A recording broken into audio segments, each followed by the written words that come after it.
Get in if you want to live. That's what the dude in the truck that looked like a tank said to me. I hate that pickup line.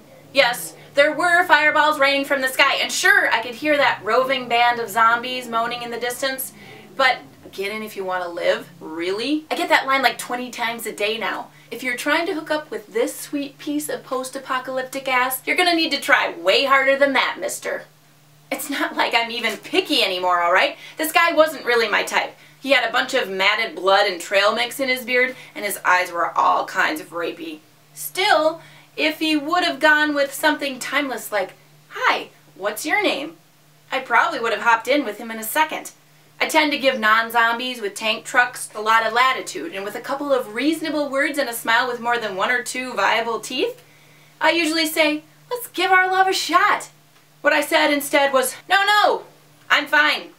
I'll just keep enjoying my walk along this beautiful piece of charred earth in my shoes that are made of duct tape, breathing this air that smells like leather, and getting ready to eat my last can of pumpkin pie filling. Thank you very much." After I told him this, the man shook his head and yelled, "It's your funeral, lady." Then he peeled out. "It's your funeral?"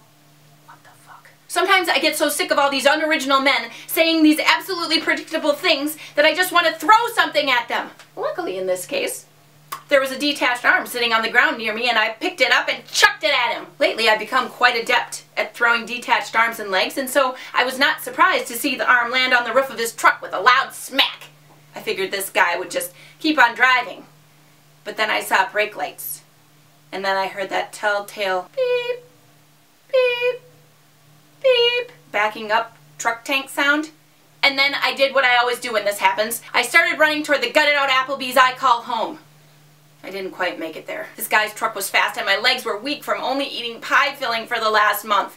When he caught up to me, he jumped out of his truck and said, "Lady, I'm your worst nightmare." Worst nightmare. Worst nightmare.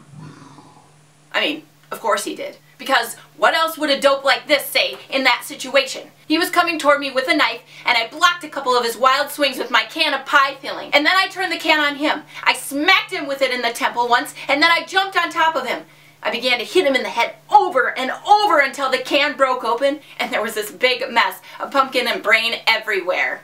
Unfortunately, in the process, I ruined my favorite pair of duct tape slacks. After I brushed myself off, I saw the truck tank sitting there and I thought to myself, why shouldn't I live a little? The keys were in the ignition, and in the glove compartment there was a Led Zeppelin CD. I started up the truck and put the CD in, and then I flew off down the road listening to Robert Plant scream, "Ah!"